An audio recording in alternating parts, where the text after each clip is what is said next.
Hello everyone. उम्मीद है आप सभी लोग अच्छे होंगे और आपकी पढ़ाई भी अच्छी चल रही होगी। तो आज हम लोग डिस्कस करने वाले हैं dispersion of light. Dispersion of light क्या होता है? इसे हम हिंदी में प्रकाश का वर्ण विक्षेपण भी कहते हैं। विक्षेपण का मतलब हो जाता है विक्षेपित हो जाना, अलग अलग हो जाना, दिशाओं में भी अलग अलग हो जाना। हम सभी लोग प्रिज्म से परिचित हैं। प्रिज्म क्या होता है? एक झोपड़ी नुमा ठोस और पारदर्शी आकृति, इसे हम प्रिज्म के नाम से जानते हैं। ये प्लास्टिक का भी हो सकता है, ट्रांसपेरेंट प्लास्टिक, या पानी का भी हो सकता है, किसी लिक्विड का भी हो सकता है, दूसरे किसी गैस का भी हो सकता है, और किसी सॉलिड अदर सॉलिड का भी हो सकता है, जैसे ग्लास। तो यहाँ पर हमने एक ग्लास का प्रिज्म लिया हुआ है। मान लेते हैं हमने एक ग्लास का प्रिज्म लिया है। इसके एक सरफेस पर जब हम लोग यहाँ पर कोई वाइट कलर की लाइटें हम लोग डालते हैं, जब जब कोई भी यहाँ पर हम लोग एक वाइट कलर की इस तरीके से लाइटें डालते हैं, ये इस तरीके से, तो ये जो तुम्हारी वाइट कलर की लाइटें हैं यहाँ पर, ये वाइट कलर की लाइटें अपने सातों रंगों में कुछ इस तरह से विभाजित हो जाती है, कुछ इस तरीके से विभाजित हो जाती है। हम लोग प्रकाश के इस तरीके से 7 अलग अलग रंगों में विभाजित होने की घटना को कहते हैं क्या? प्रकाश का वर्ण विक्षेपण, डिस्पर्जन ऑफ लाइट। ठीक है। यहाँ पर ये जो 7 रंग होते हैं ये कुछ इस तरह से अलग अलग हो जाते हैं: V, I, B, G, Y, O और ये आर। ठीक है ना? हाँ, तो यहाँ पर ये अलग अलग कुछ इस तरीके से रंगों में हो जाते हैं। ओ आर मतलब violet, indigo, blue, green, yellow, orange और रेड। तो इस तरीके से यहाँ पर ये 7 रंगों में प्रकाश का रंग जो है वो विचलित हो जाता है, सब मतलब अलग हो जाता है। दूसरी चीज देखिएगा, यहाँ पर ये जो दिशा है ना, ये वाली जो डायरेक्शन होती है, ये प्रकाश की उस किरण की ओरिजिनल डायरेक्शन है। अगर ये प्रिज्म यहाँ पर ना होता तो ये प्रकाश की किरण बिल्कुल सीधे चली जाती, ये प्रकाश की किरण बिल्कुल सीधे चली जाती। ठीक है ना? इस तरीके से। तो ऐसे करके अगर हम लोग देखें तो ये इसका सीधा जाने का रास्ता इसका ये वाला है। ठीक है ना? ऐसे करके।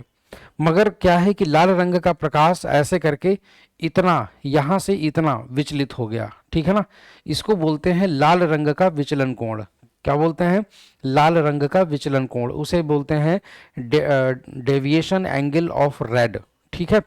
अच्छा, ये डेल्टा है बना हुआ है, इसको हम लोग डेल्टा कहते हैं, डेल्टा आर। ठीक है। अच्छा, दूसरी चीज क्या है, आप लोग देख सकते हैं यहां से यहां तक ये जो विचलन है, ये वाला, ये तुम्हारा है, इसको हम लोग बोलते हैं डेल्टा वी।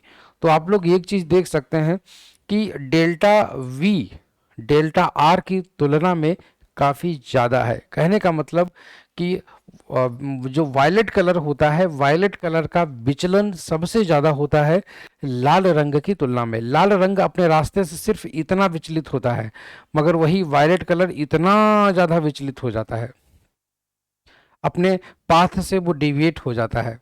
तो यहाँ पर हम ये कह सकते हैं कि लाल रंग का प्रकाश सबसे कम विचलित होता है और वायलेट कलर का जो प्रकाश होता है वो सबसे ज्यादा विचलित होता है। ठीक है ना? अच्छा, अब देखिएगा दूसरी चीज, यहाँ पर ये जो 7 रंगों में जो प्रकाश टूटता है तुम्हारा, 7 रंगों में, इन 7 रंगों में ये जो प्रकाश तुम्हारा इस तरीके से टूटता है, इन 7 रंगों में जो अंतर होता है वो इनकी वेवलेंथ के कारण होता है। ठीक है ना? वो इनकी वेवलेंथ के कारण होता है। सबसे ज्यादा वेवलेंथ जो होती है वो तुम्हारी इस कलर की होती है, रेड कलर की। ठीक है ना? और उससे कम वेवलेंथ जो होती है, उससे कम वेवलेंथ जो होती है वो होती है तुम्हारी उससे कम वेवलेंथ तुम्हारी होती है येलो कलर की। ठीक है? उससे कम तुम्हारी वेवलेंथ येलो कलर की। फिर उसके बाद में तुम्हारा उससे कम वेवलेंथ वाला, उसके बाद में आ जाता है, सॉरी, ऑरेंज वाला हो गया, और ये तुम्हारा येलो कलर का हो गया। उसके बाद में तुम्हारा ग्रीन कलर का हो गया। ग्रीन कलर की वेवलेंथ उससे भी कम होती है, वेवलेंथ का मतलब तरंगदैर्ध्य। ठीक है। उसके बाद में तुम्हारा जो है ब्लू कलर हो गया। ब्लू कलर की वेवलेंथ उससे भी कम होती है, ऐसे करके। ठीक है ना? हाँ, ब्लू कलर की वेवलेंथ उससे भी कम होती है। और उसके बाद में इंडिगो, इंडिगो कलर की वेवलेंथ उससे भी कम होती है, इंडिगो की वेवलेंथ उससे भी कम होती है। और वायलेट की वेवलेंथ उससे भी कम होती है, और वायलेट की वेवलेंथ उससे भी कम होती है, इस तरीके से, ऐसे करके। तो कुल मिलाकर के अगर हम लोग देखें, तो ऐसे करके रंगों की वेवलेंथ का डिफरेंस होता है। कुल मिलाकर के अगर हम लोग ज़रा ध्यान से देखें तो रंगों का जो डिफरेंस होता है वो कुछ इस तरीके से होता है, ठीक है ना। ये तुम्हारा वायलेट हो गया, ये तुम्हारा वायलेट हो गया, ये इंडिगो हो गया, ये ब्लू हो गया, ये तुम्हारा ग्रीन हो गया, और ये तुम्हारा येलो हो गया, ये ऑरेंज हो गया, और ये तुम्हारा रेड हो गया। तो ये वेवलेंथ का ऑर्डर है। कुल मिलाकर के हम लोग ये कह सकते हैं कि सबसे लंबी तरंगदैर्ध्य जो होती है वो तुम्हारी होती है लाल रंग की, ठीक है ना। हाँ, लाल रंग की तरंगदैर्ध्य सबसे ज़्यादा, और सबसे कम तरंगदैर्ध्य, सबसे छोटी तरंगदैर्ध्य तुम्हारी वायलेट की होती है, ठीक है। तो लाल रंग के पास में दो प्रॉपर्टीज आ चुकी हैं, लाल रंग के पास में दो प्रॉपर्टीज आ चुकी हैं, कौन कौन सी, जरा वो ध्यान से देखिएगा। हाँ, लाल रंग के पास में दो प्रॉपर्टीज आ चुकी हैं, और वो कौन कौन सी हैं जरा ध्यान से देखिएगा। हाँ, लाल रंग का विचलन सबसे कम है और लाल रंग की वेवलेंथ सबसे ज़्यादा है। यही कारण होता है कि लाल रंग के प्रकाश का प्रयोग हम लोग संकेत प्रणाली में खतरे के संकेत के रूप में करते हैं, क्योंकि लाल रंग का प्रकाश, उसकी तरंगदैर्ध्य ज़्यादा है। ज़्यादा तरंगदैर्ध्य होने के कारण ये बिल्कुल सीधे जला जाता है बिना विचलित हुए, ठीक है ना, और सबसे कम विचलन है इसका। तो कुल मिलाकर के ये कह सकते हैं कि लाल रंग का प्रकाश ज़्यादा दूरी तक सबसे कम विचलन के साथ जाता है। इसी वजह से हम लोग लाल रंग के प्रकाश को लंबी दूरी से आसानी से देख लेते हैं, और इसी वजह से लाल रंग का प्रकाश खतरे के संकेत के रूप में प्रयोग किया जाता है, ठीक है ना। तो हमारे पास में एक चीज़ ये आ जाती है। दूसरी चीज़, आप लोगों ने देखा होगा कि आजकल स्कूल की बसें जो होती हैं वो पीले रंग की होती हैं। स्कूल की बसें पीले रंग की होती हैं, उसके पीछे का लॉजिक क्या है? एक्चुअली में स्कूल की बसें पीले रंग की इसलिए होती हैं क्योंकि, हाँ, स्कूल की बसें जो होती हैं वो पीले रंग की इसलिए होती हैं, अगर हम लोग देखें तो ये जो 7 रंग हैं, 7 रंग, इसमें अगर मैं आपसे ये चीज़ पूछ दूं कि इन 7 रंगों में से मिडिल कलर कौन सा है, इन 7 रंगों में से मिडिल कलर कौन सा है, मिडिल मतलब मध्य में कौन सा रंग है, तो इसमें से मध्य में कौन सा रंग है ये देखिएगा। एक हो गया वायलेट, एक हो गया इंडिगो, एक हो गया ब्लू, एक हो गया ग्रीन, और एक जो बीच में जो आता है वो आता है तुम्हारा येलो, और यहाँ पर लास्ट में आता है ऑरेंज, फिर आता है आपका रेड, ठीक है ना, फिर आता है आपका रेड। तो कुल मिलाकर के अगर हम लोग देखें, अगर हम लोग जरा ध्यान से देखें इस तरीके से, तो ये जो तुम्हारे 7 रंग हैं इनमें सबसे मिडिल में येलो कलर आता है, इसमें मिडिल में येलो कलर आता है। So this is the middle colour. और दूसरी चीज़ ये है कि इसकी जो पट्टी होती है, मतलब इसकी जो मात्रा होती है वाइट कलर के लाइट में, ठीक है ना, वो सबसे ज़्यादा होती है। सनलाइट में सबसे ज़्यादा मात्रा पीले रंग की होती है, इसीलिए हमारी आंखें सबसे ज़्यादा अच्छे तरीके से पीले रंग, सनलाइट में ही रंगों को पहचान पाती हैं। क्यों? क्योंकि हम अभी तक शुरुआत से लेकर के अभी तक हम सनलाइट में ही सारी वस्तुओं को देखते आए हैं, जिसके कारण हमारी आंखें सबसे ज़्यादा हैबिचुअल हो चुकी हैं सनलाइट में चीज़ों के असली रंगों को पहचानने की। इसी वजह से हमारी आंखें सबसे ज़्यादा सेंसिबल हो चुकी हैं पीले रंग के प्रकाश के लिए, और यही कारण होता है कि जब कभी भी पीले रंग का प्रकाश अगर कहीं पर दिखता है तो हमारी आंखें उसे सबसे पहले सेंस करती हैं। मान लीजिए कि आपके सामने मैराथन हो रही है, सपोज दैट लोग रंग बिरंगे कपड़े पहन के आए हैं, मगर उसमें से अचानक आपको अगर कोई पीले रंग की टी शर्ट पहना हुआ व्यक्ति तुम्हें सबसे पहले सबसे पहले आपकी आंखों पर हिट करेगा वो कलर। उसका रीजन है क्योंकि वो हमारी आंखें उसके लिए सबसे ज्यादा सेंसिबल होती हैं। लाल रंग का प्रकाश लंबी दूरी से देखा जा सकता है, मगर क्योंकि उसकी वेवलेंथ ज़्यादा होती है, मगर हमारी आंखें सबसे जल्दी किसे देखती हैं, वो है येलो कलर। और यही रीज़न होता है कि हमारी आंखें सबसे कम समय में सेंस करती हैं येलो कलर को। हमारी स्कूल की बसें पीले रंग की बनाई जाती हैं। ये काम सबसे पहले कनाडा में हुआ था, और उसके बाद में ये यूएस में आया, उसके बाद में ये धीरे धीरे पूरी दुनिया में फैल गया। आज भारत में भी स्कूल की बसें पीले रंग की ही दिखाई देती हैं हम लोगों को, है ना। दूसरी चीज़, जहाँ कहीं पर भी कभी चेतावनी के जो निर्देश होते हैं वो हमेशा पीले रंग पर ही लिखे जाते हैं। सड़कों के किनारे किनारे जो पट्टियाँ लगी होती हैं बैरिकेटिंग मेटल की, उस पर भी पीले रंग की पट्टी लगी होती है, मतलब वो सावधानी, उसका मतलब है कि सावधान, वो आपको चेतावनी दे रहा है। आप किसी भी मेट्रो रेल परिसर में चले जाइए तो उसमें बोलता है कि यात्रीगण कृपया ध्यान दें, प्लेटफॉर्म पर बनी हुई पीली रेखा से पीछे खड़े हों। पीली रेखा इसलिए बनाई जाती है क्योंकि वो आपको चेतावनी दे रहा है आगे मत जाना, ठीक है। तो इसी वजह से पीले रंग का प्रचलन तब आया। ये क्वेश्चन काफ़ी इंपॉर्टेंट है, कई बार एग्जाम्स में पूछा जा चुका है कि जरा बताइए इसमें से मिडिल कलर कौन सा है। ज़्यादातर लोग इसमें गलती कर देते हैं और मिडिल कलर यहाँ पर ग्रीन को बता देते हैं, जो कि नहीं है। रीजनिंग के हिसाब से मिडिल में आएगा, बट अगर एक्चुअल स्पेक्ट्रम अगर आप देखेंगे तो मिडिल में तुम्हारा कौन सा कलर आता है, येलो कलर आता है। ठीक है ना, तो याद रखिएगा ये चीज़। तो ये है तुम्हारा। अच्छा, हम लोग बात कर रहे हैं विजिबल लाइट की। ये विजिबल लाइट का स्पेक्ट्रम होता है। विजिबल लाइट का मतलब जो लाइट हमें दिखाई देती है, जिसे हम देख सकते हैं, क्योंकि जो लाइट होती है वो इलेक्ट्रोमैग्नेटिक वेव होती है। इलेक्ट्रोमैग्नेटिक वेव कई प्रकार की होती हैं, एक उनमें से विजिबल लाइट भी होती है। विजिबल लाइट में भी कई सारे रंग होते हैं, जो ये वाले हैं। ठीक है, तो चलिए हम लोग देखते हैं जरा विजिबल लाइट के कुछ वेवलेंथ वगैरह के बारे में। तो हम लोग सबसे पहले कुछ ऑर्डर देख लें वेवलेंथ का, जरा ध्यान से देखिएगा। रेड कलर की वेवलेंथ ये तुम्हारी नैनोमीटर में दी गई है, 625 से लेकर के 740 नैनोमीटर। ठीक है ना, हाँ, लगभग 625 नैनोमीटर से 740 नैनोमीटर तक। ठीक है ना, एन एम का मतलब नैनोमीटर। ये 590 से 625 तक है, और ये 565 से 590 तक है। 520 से ये तुम्हारा 520 नैनोमीटर से 565 नैनोमीटर तक है। कौन सी है ये तुम्हारा ग्रीन कलर है, ग्रीन कलर। ठीक है ना, कलर तुम्हारा वहीं पर बैकग्राउंड में लिखा हुआ है।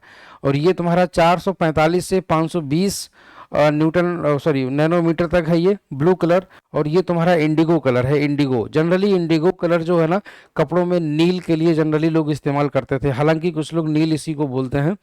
ठीक है, तो एक तुम्हारा है 425 से 445 नैनोमीटर तक इंडिगो कलर।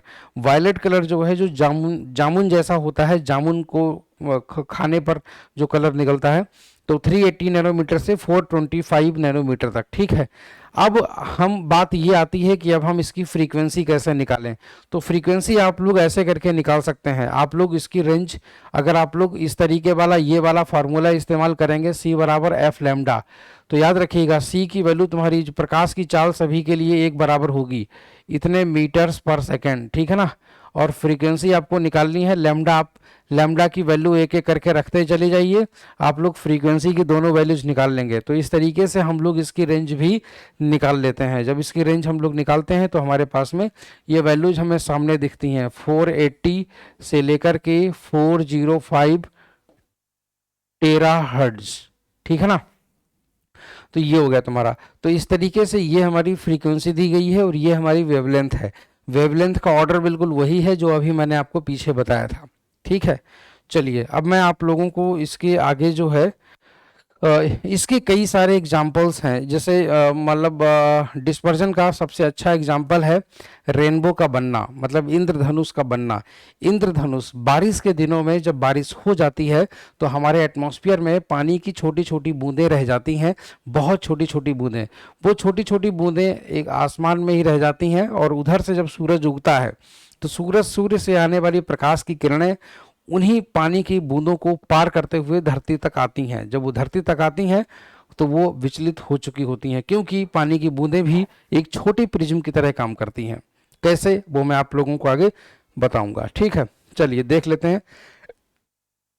तो तुम्हारा जैसे एग्जाम्पल एग्जाम्पल जैसे मैंने बोला कि इसका जो एग्जाम्पल है सबसे बढ़िया, इसका जो सबसे बढ़िया जो एग्जाम्पल है वो है तुम्हारा एग्जाम्पल है तुम्हारा फॉर्मेशन ऑफ रेनबो। ठीक है ना, हाँ, formation of rainbow.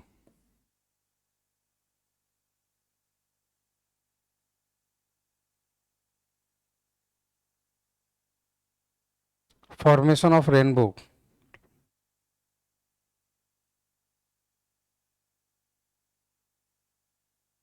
Formation of rainbow.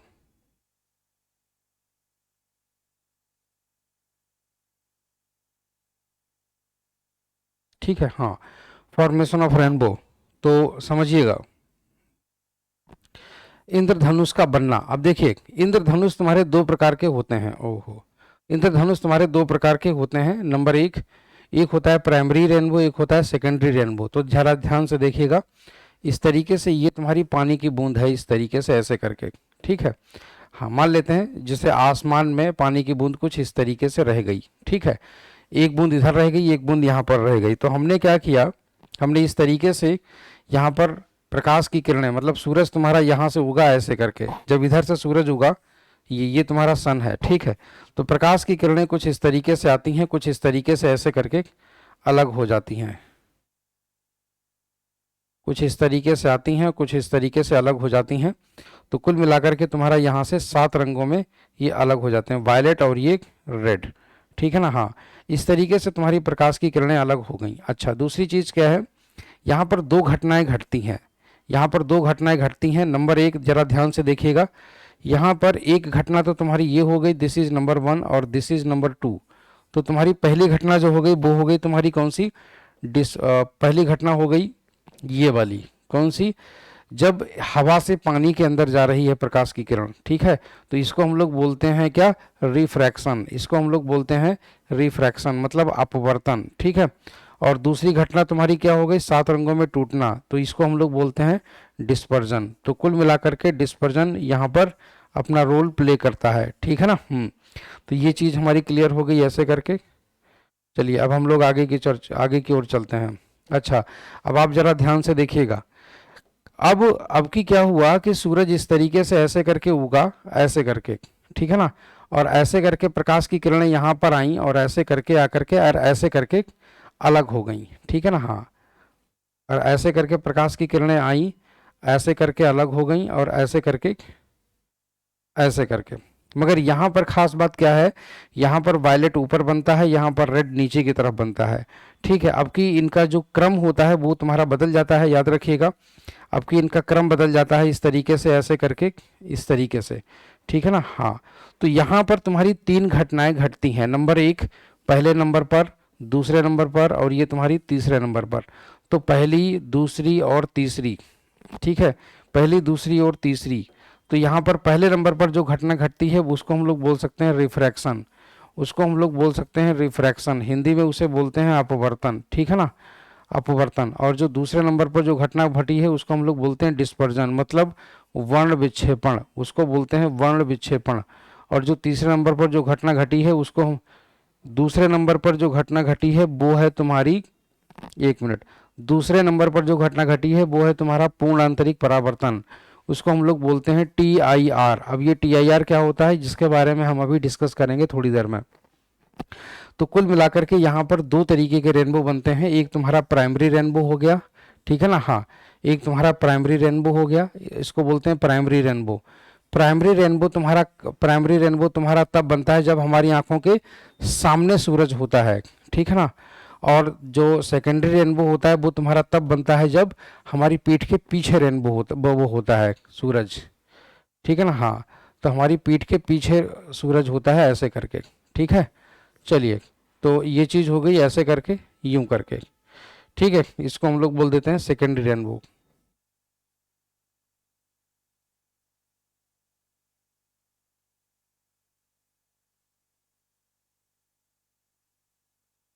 Secondary rainbow, ठीक है। तो प्राइमरी और सेकेंडरी, तो इस तरीके से तुम्हारे 2 तरीके के रेनबो होते हैं, ऐसे ऐसे ऐसे ऐसे करके, ठीक है। हाँ, तो आई होप सो कि आप लोगों को ये चीज़ समझ गई होंगे। इसको बोलते हैं प्राथमिक इंद्रधनुष और इसको द्वितीयक इंद्रधनुष, ठीक है। चलिए, तो ये हो गया तुम्हारा एक बढ़िया सा एग्जाम्पल।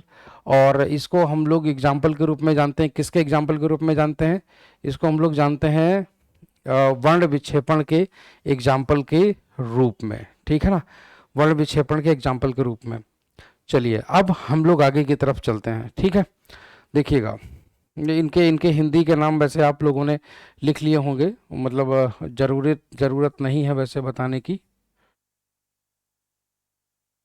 ठीक है। चलिए, तो अब हम लोग आते हैं टोटल इंटरनल रिफ्लेक्शन पर।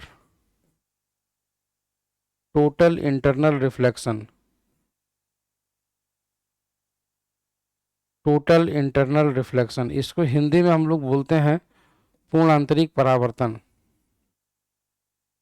इसको हम लोग हिंदी में बोलते हैं पूर्ण आंतरिक परावर्तन, ठीक है। हाँ, पूर्ण आंतरिक परावर्तन समझिएगा, पूर्ण आंतरिक परावर्तन, ठीक है।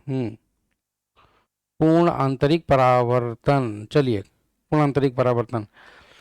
तो अब टोटल इंटरनल रिफ्लेक्शन के बारे में देखिए, एक बार मैं मेला गया, मेले में मैंने एक खिलौना देखा इस तरीके का कुछ।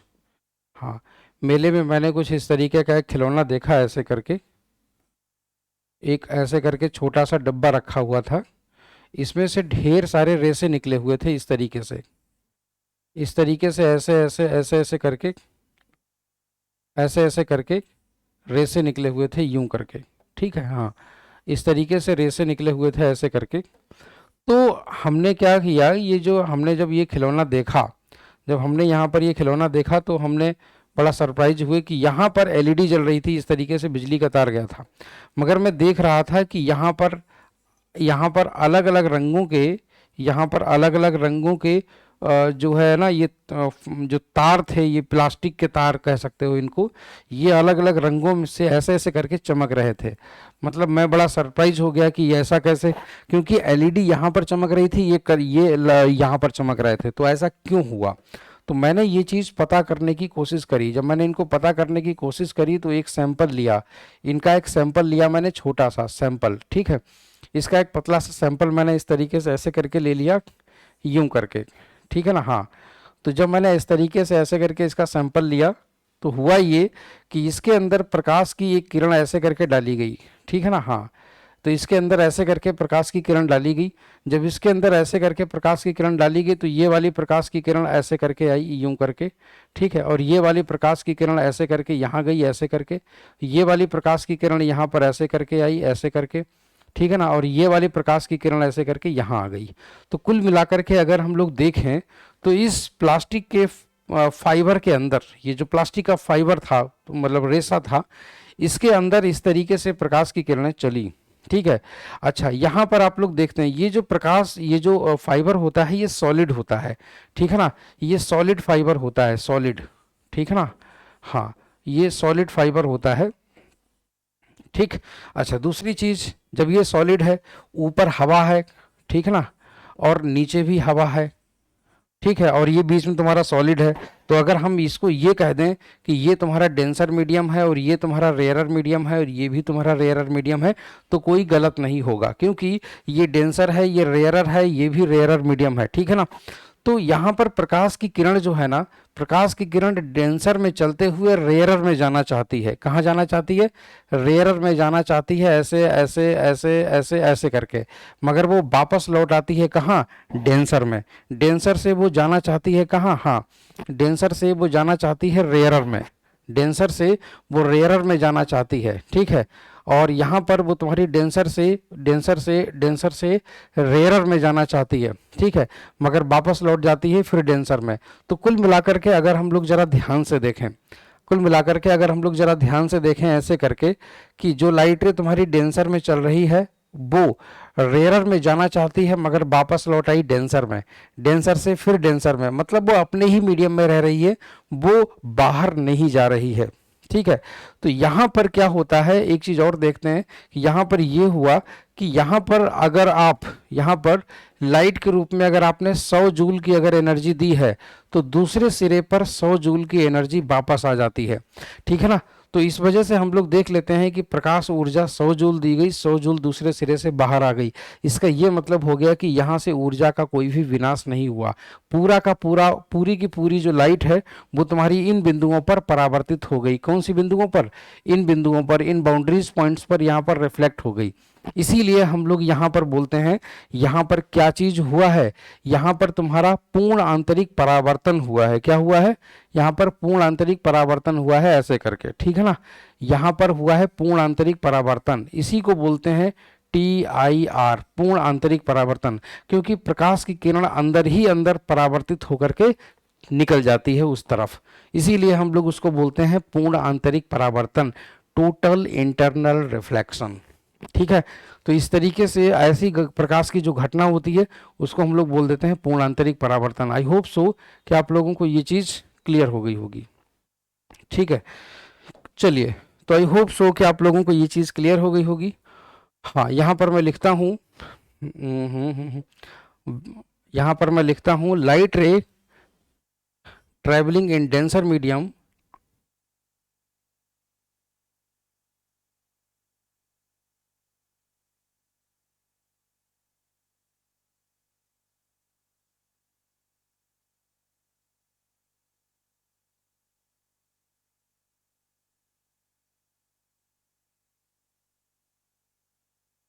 light ray traveling in denser medium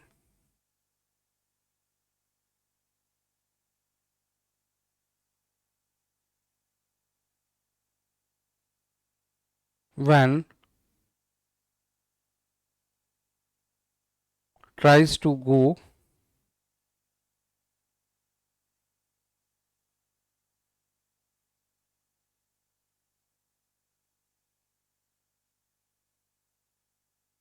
in rarer medium but returns back.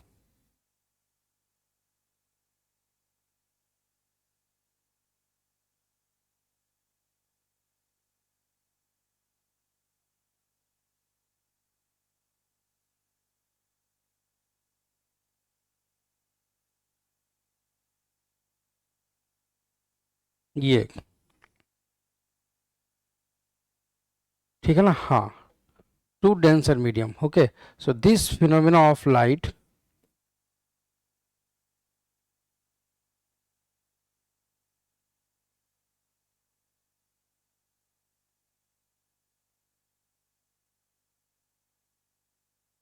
this phenomena of light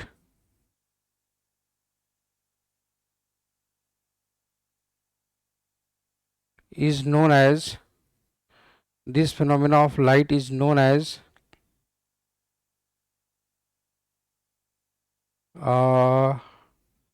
total internal reflection. This phenomena of light is known as total internal reflection. ठीक, हाँ, तो ये हो गया. इस फिनोमेना को हम लोग प्रकाश का पूर्ण आंतरिक परावर्तन कहते हैं. ठीक है ना, हाँ, प्रकाश का पूर्ण आंतरिक परावर्तन कहते हैं. तो आई होप सो कि आप लोगों को ये चीज़ क्लियर हो गई होगी. ठीक है, अच्छा, तो ये चीज़ हो गई, याद रखिएगा.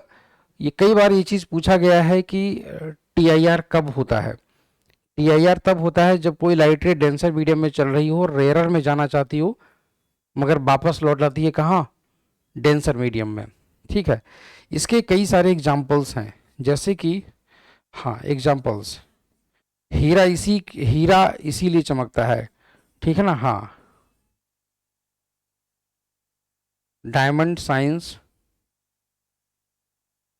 बिकॉज ऑफ TIR या ड्यू टू TIR.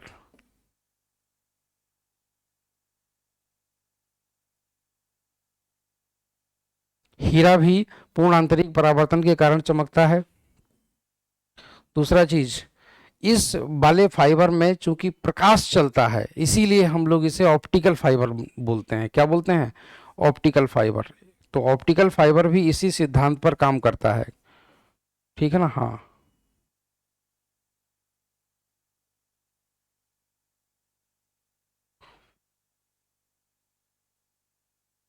हाँ, तो प्रकाशिक तंतु जो है, प्रकाशिक तंतु भी तुम्हारा TIR पर काम करता है. प्रकाशिक तंतु भी TIR पर काम करता है, याद रखिएगा. प्रकाशिक तंतु भी TIR पर काम करता है. ठीक है ना, चलिए, तो ये हो गया तुम्हारा. अब आगे की दिशा में, जैसे तुम्हारा रेगिस्तान में मरीचिका बनती है, ठीक है ना, तो उसको बोलते हैं mirage formation.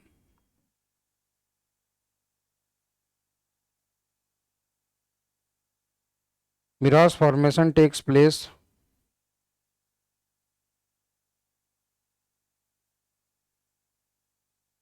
Due to TIR. ठीक है ना, तो रेगिस्तान में मरीचिका भी पूर्ण आंतरिक परावर्तन के कारण बनती है.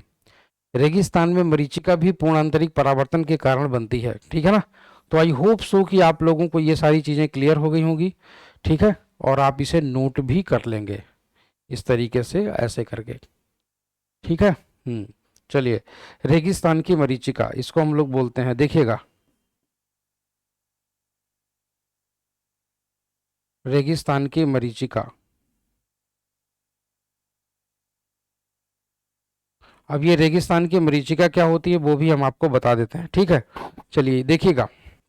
हम्म तो आप लोगों ने देखा होगा कि जैसे मान लीजिए कि ये ज़मीन है, मान लेते हैं ये ज़मीन है कुछ इस तरीके से, ऐसे करके. हाँ, ये रेगिस्तान में कुछ कोई ज़मीन है, मान लीजिए इस तरीके से, यहाँ पर एक पेड़ खड़ा हुआ है इस तरीके से, ठीक है ना, हाँ, यहाँ पर एक पेड़ है कुछ इस तरीके से ऐसे करके, और ऐसे ऐसे ऐसे ऐसे ऐसे ऐसे करके, ठीक है।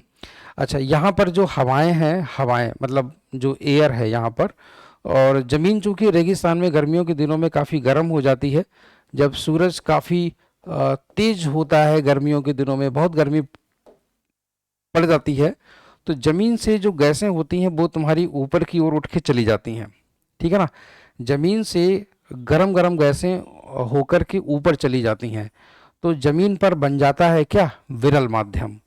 तो ज़मीन पर बन जाता है विरल माध्यम, मगर ऊपर धीरे धीरे ऊपर जाकर के गैसें संघनित हो जाती हैं, मतलब संघनित बोले तो ऊपर गैसें ठंडी हो जाती हैं। जब ऊपर गैसें ठंडी हो जाती हैं, ऊपर गैसें तुम्हारी ऐसे ऐसे करके जा करके ठंडी हो जाती हैं ऐसे करके, तो होता क्या है कि जब गैसें ऐसे करके ठंडी हो गई, ठीक है ना, हाँ, जब गैसें जा करके ऐसे करके ठंडी हो गई, तो ऊपर देखोगे कि ऊपर तुम्हारा बन गया है क्या, ऊपर तुम्हारा बन गया डेंसर मीडियम, ठीक है ना, हाँ, और नीचे बन गया तुम्हारा क्या, रेयरर मीडियम, मतलब विरल माध्यम, ठीक है।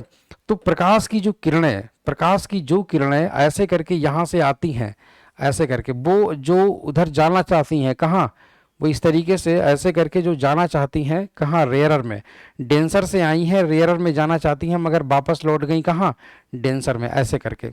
तो होता क्या है कि प्रकाश की किरणें जब ऐसे करके चली जाती हैं, हाँ, प्रकाश की किरणें जब ऐसे करके चली जाती हैं यूं करके, तो आप देखिएगा जरा ध्यान से, यूं करके, तो आंखों पर जाकर के जब ये प्रकाश की किरणें ऐसे ऐसे ऐसे ऐसे करके पड़ती हैं, तो हम लोग ये कहते हैं, तब हम लोग ये कहते हैं कि ये जो प्रकाश की किरणें ऐसे करके पड़ रही हैं, इनको अगर पीछे की दिशा में अगर हम लोग ऐसे करके देखें, इनको अगर पीछे की दिशा में अगर हम लोग ऐसे करके देखें, तो ऐसा लगेगा कि जैसे, हाँ, ऐसे लगेगा कि जैसे ये प्रकाश की किरणें यहाँ से आ रही हैं, कहाँ से आ रही हैं, यहाँ से आ रही हैं, ऐसे ऐसे ऐसे ऐसे ऐसे ऐसे ऐसे करके, ठीक है ना, हाँ।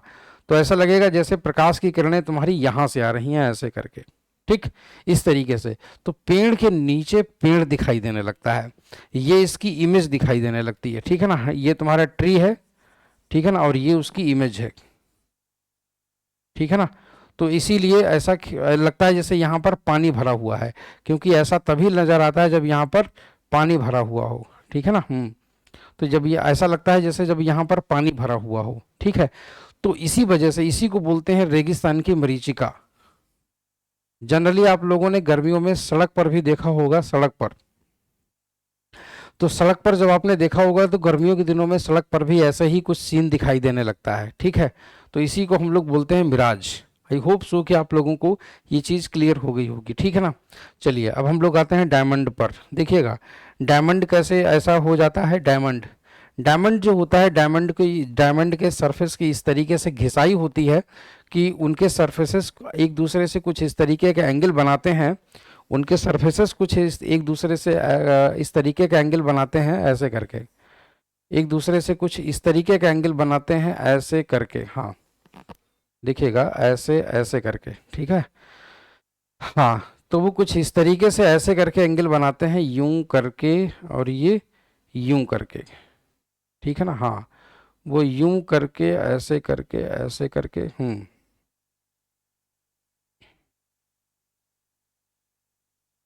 कुछ इस तरीके से वो एंगल बनाते हैं ऐसे करके, ठीक है ना, हाँ।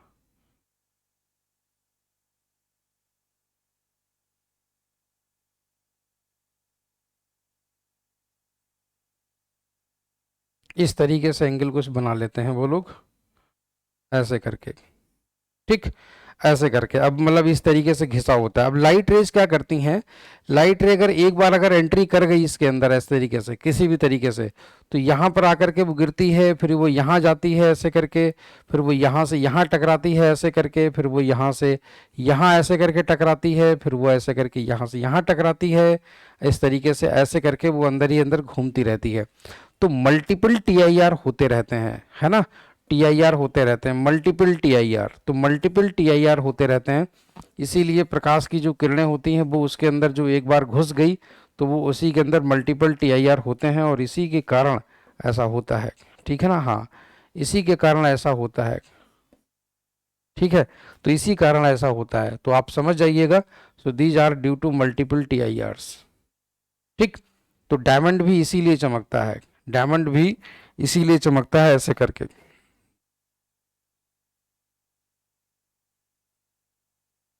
डायमंड साइंस, ठीक है ना, हाँ, तो डायमंड भी इसीलिए चमकता है। आई होप सो कि आप लोगों को ये चीज़ क्लियर हो गई होगी। ठीक है, चलिए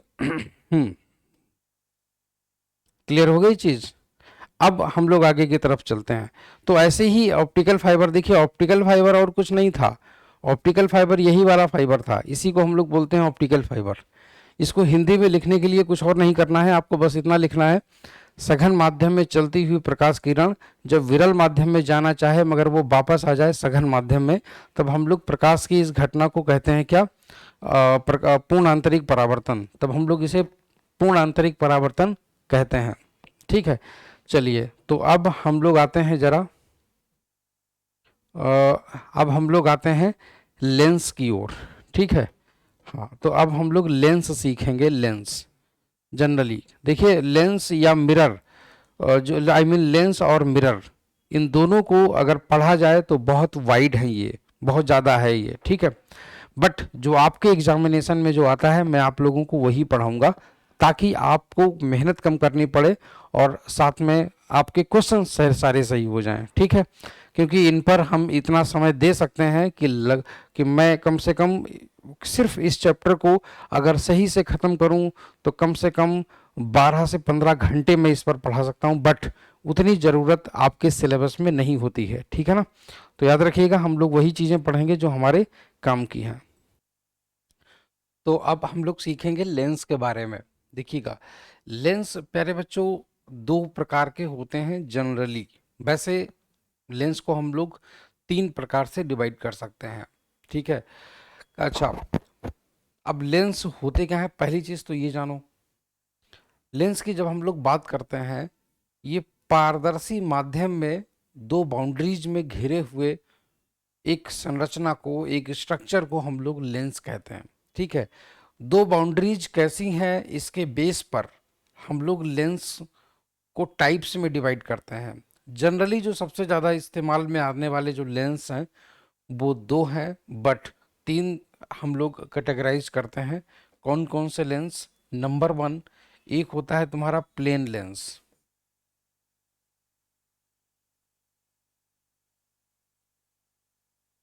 एक होता है तुम्हारा प्लेन लेंस, ठीक है ना, हाँ, जिसे हिंदी में हम लोग बोलते हैं समतल लेंस। ठीक है ना, जिसे हम लोग हिंदी में बोलते हैं समतल लेंस। और दूसरा होता है तुम्हारा कॉन्वेक्स लेंस।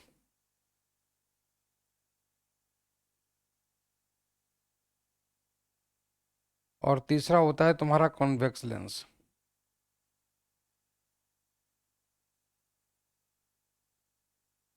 ठीक है, प्लेन लेंस को हम लोग बोलते हैं हिंदी में समतल लेंस, समतल लेंस।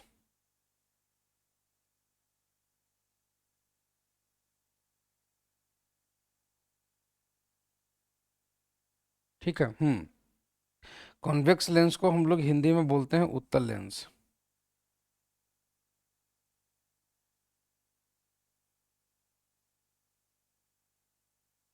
ठीक है, और कॉन्वेक्स लेंस को हम लोग बोलते हैं, अच्छा, तीसरा वाला होता है कॉनकेव लेंस।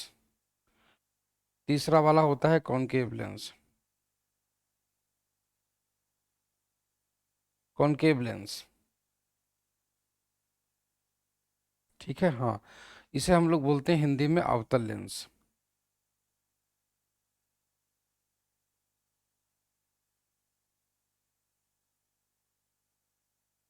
ठीक है, अवतल लेंस। तो देखिएगा जरा ध्यान से, कैसे हम लोग क्या लिखेंगे अब यहाँ पर ऐसे करके। हम्म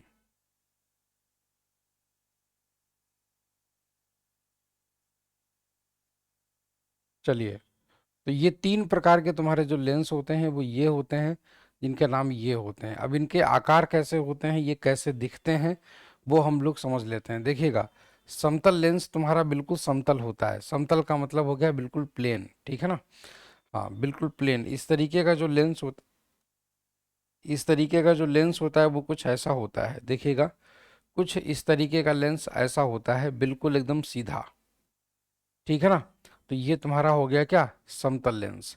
मगर जब हम लोग बात करते हैं कॉन्वेक्स लेंस की, तो कॉन्वेक्स लेंस तुम्हारा कुछ इस तरीके का होता है, ऐसे करके, ध्यान दीजिएगा। हाँ, ऐसे करके ये एक तरफ का हो गया, और दूसरी तरफ का हमारा कुछ इस तरीके का ऐसे ही हो जाता है, यूं करके, ठीक है। तो ये तुम्हारा हो जाता है क्या, इसको हम लोग बोलते हैं उत्तल लेंस। हाँ, इसको हम लोग बोल देते हैं उत्तल लेंस, ठीक है। इस तरीके से ऐसे करके ये तुम्हारा उत्तल लेंस होता है, ऐसे करके। इसके दोनों सरफेसेस उभरे हुए होते हैं। मगर जो तीसरा वाला जो तुम्हारा लेंस होता है इस तरीके से, तीसरा, ठीक है ना, हाँ। मगर जो तुम्हारा तीसरा होता है ऐसे करके, इसको हम लोग बोलते हैं, तीसरा वाला जो होता है, इसको हम लोग बोलते हैं अवतल लेंस। ये ऐसा होता है, समझिएगा। ये ऐसा होता है यूं करके, यूं करके। इसके दोनों तल जो होते हैं, दोनों सरफेसेस तुम्हारे कुछ इस तरीके के होते हैं, ऐसे करके, ठीक है, हाँ। इसके कुछ दोनों सरफेसेस ऐसे होते हैं, यूं करके, यूं करके, ठीक है। तो यहाँ पर इसके दोनों सरफेसेस कुछ ऐसे होते हैं, यूं करके,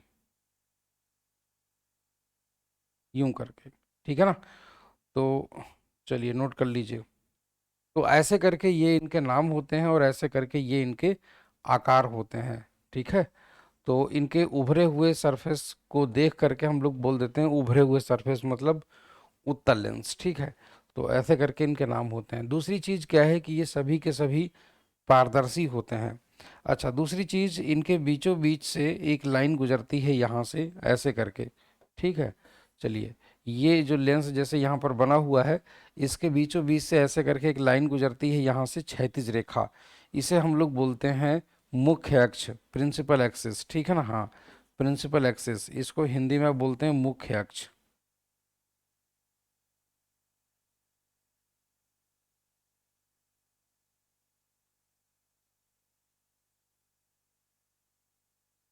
ठीक है, मुख्य अक्ष।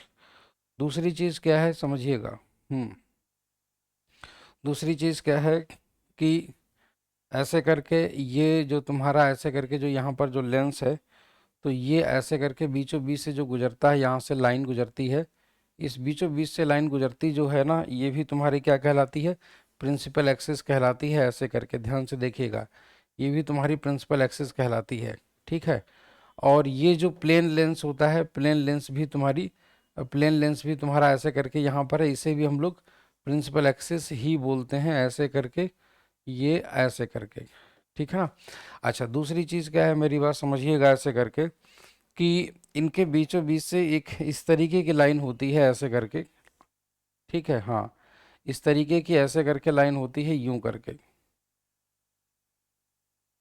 इस तरीके से, ठीक है। हाँ, ऐसे करके, यूं करके,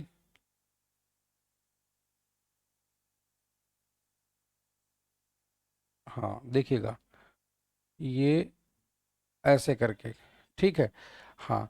और ये जो पॉइंट होता है बीच में, ये जो पॉइंट होता है, इसे बोलते हैं प्रकाशिक केंद्र, इसे बोलते हैं प्रकाशिक केंद्र। इसको पी से डिनोट करते हैं, पी से, ठीक है ना, हाँ।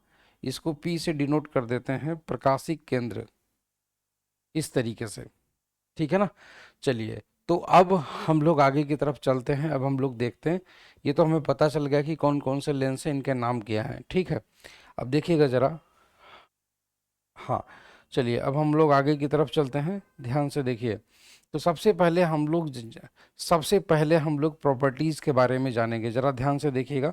सबसे पहले हम लोग जानेंगे कॉन्वेक्स लेंस की प्रॉपर्टीज़ के बारे में। सबसे पहले हम लोग कॉन्वेक्स लेंस की प्रॉपर्टीज़ के बारे में जानेंगे। तो कॉन्वेक्स लेंस की जो प्रॉपर्टीज़ हैं उनके बारे में जान करके हम लोग क्या चीज़ें हासिल करने वाले हैं, समझिएगा ज़रा इस चीज़ को। तो एक्चुअली में जब हम लोग कॉन्वेक्स लेंस के बारे में बात करते हैं,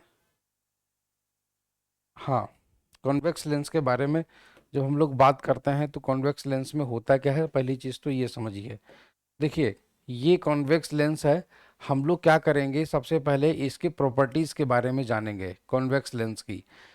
कोई भी लेंस हो या कोई भी मिरर हो, हमेशा याद रखिएगा, कोई भी लेंस हो या कोई भी मिरर हो, अगर हम उसकी प्रिंसिपल एक्सिस के पैरेलल, ठीक है ना, हाँ, अगर हम उसकी प्रिंसिपल एक्सिस के पैरेलल उस पर प्रकाश की किरणें डाल देंगे, अगर हम उस प्रिंसिपल एक्सिस के पैरेलल अगर प्रकाश की किरणें अगर हम डालेंगे ऐसे करके, ठीक है ना, हाँ, प्रिंसिपल एक्सिस के पैरेलल अगर हम प्रकाश की किरणें डालेंगे ऐसे करके, तो ये जो प्रकाश की किरणें होंगी जो प्रिंसिपल एक्सिस के पैरेलल होंगी ऐसे करके, ठीक है ना, जो प्रिंसिपल एक्सिस के पैरेलल होंगी इस तरीके से, और ध्यान से देखिएगा, जो प्रिंसिपल एक्सिस के पैरेलल होंगी ऐसे करके, ऐसे करके, ठीक है। तो ये प्रकाश की किरणें जो होती हैं ये यहाँ से टकराने के बाद, ये यहाँ से टकराने के बाद ऐसे करके, मतलब लेंस में ऐसे करके वो पार हो जाती हैं कुछ इस तरीके से, ठीक है ना, हाँ, वो कुछ इस तरीके से ऐसे जा करके पार हो जाती हैं यूं करके। तो ध्यान रखिएगा इस तरीके से, जब लेंस लेंस पर आकर के प्रकाश की किरणें ऐसे करके गिरती हैं यूं करके ऐसे करके, तो ये इस तरीके से ऐसे करके यूं हो जाती हैं, ठीक है। तो ऐसे करके यूं हो जाती हैं, याद रखिएगा एक चीज़, इस तरीके से ऐसे ऐसे करके, ठीक है ना, हाँ। तो कुछ इस तरीके से, अरे हाँ, कुछ इस तरीके से ऐसे करके प्रकाश की किरणें हो जाती हैं, ठीक है। कुछ इस तरीके से आकर के ऐसे करके हो जाती हैं। तो कुल मिलाकर के हम लोग यहाँ पर एक चीज़ देखते हैं कि प्रकाश की किरणें ऐसे जाकर के अपना रास्ता, मतलब जो है ऐसे कर लेती हैं, कुल मिलाकर के अपने पथ से क्या हो जाती हैं, अपने पथ से थोड़ी सी विचलित हो जाती हैं, और इस तरीके से वो वहाँ पर जाकर के कन्वर्ज हो जाती हैं, इकट्ठी हो जाती हैं, एक ही पॉइंट पर इकट्ठी हो जाती हैं। जिस पॉइंट पर वो इकट्ठी हो जाती हैं हम उस पॉइंट को एक नाम दे देते हैं, क्या, फोकस। याद रखिएगा, अगर अगर लेंस के मुख्य अक्ष के समानांतर आने वाली प्रकाश की किरणें किसी बिंदु पर आकर के मिलती हैं तो उस बिंदु पर हम लोग बोलते हैं ये फोकस है, ठीक है ना। और ये प्रकाश की किरणों को इकट्ठा करने का काम करता है, इसी वजह से हम लोग इसका नाम दे देते हैं, क्या, हम लोग इसका नाम दे देते हैं कन्वर्जिंग लेंस, इसका नाम दे देते हैं कन्वर्जिंग लेंस, ठीक है ना। तो पहला पॉइंट हमारा यही हो गया, this lens is also known as converging lens, ठीक है ना। तो इसका, दिस लेंस इज ऑल्सो,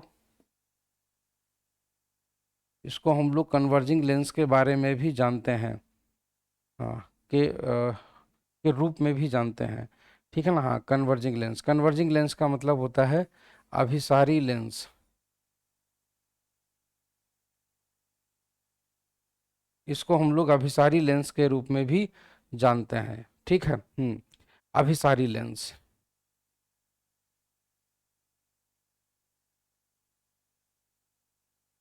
ठीक। तो ये हो गया तुम्हारा, हिंदी में हम लोग इसको बोलते हैं अभिसारी लेंस,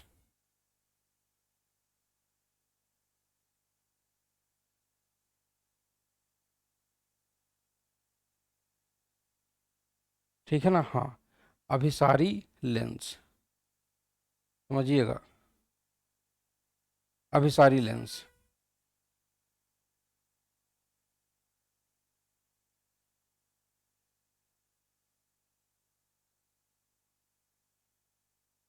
अभिसारी लेंस। चलिए, दूसरी चीज क्या है कि इस पर ये जो फोकस होता है ये तुम्हारा रियल फोकस होता है, इसको हम लोग बोलते हैं ये तुम्हारा रियल फोकस है, हाँ।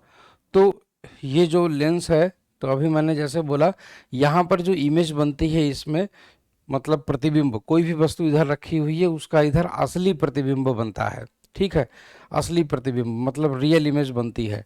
तो रियल इमेज तुम्हारी बनेगी, तो इसीलिए वजह से कैसे बनती है रियल इमेज, समझना जरा, देखना, इस तरीके से रियल इमेज बनती है इसमें, यूं करके, जैसे मान लेते हैं कि ये तुम्हारा लेंस है, ठीक है, हाँ, इसको थोड़ा सा छोटा कर देते हैं ऐसे करके, हाँ, इसको थोड़ा सा छोटा कर दिया हमने ऐसे करके,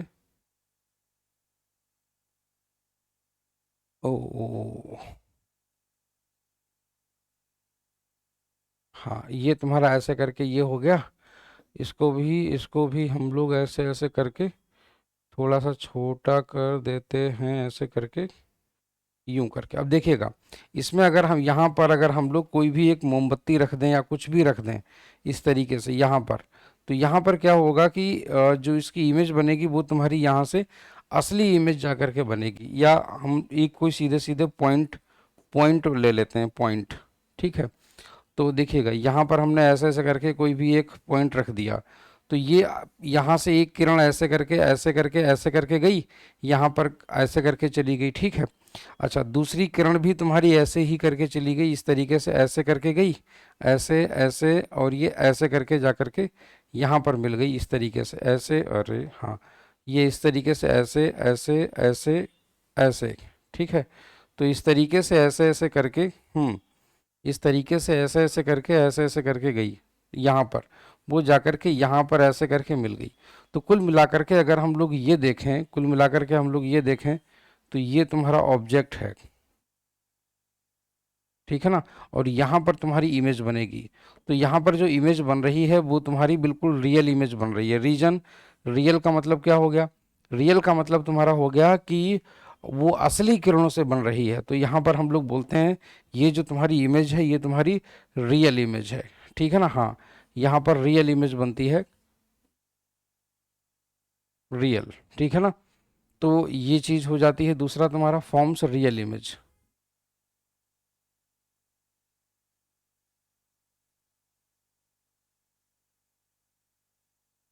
ठीक है।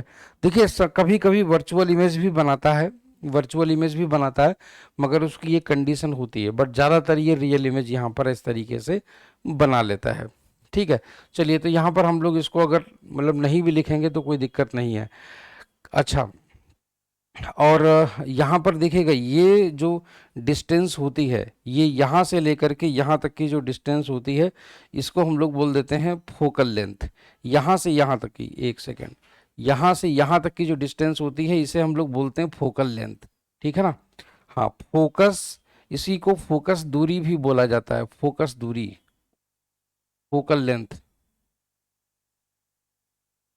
ठीक है ना। हाँ,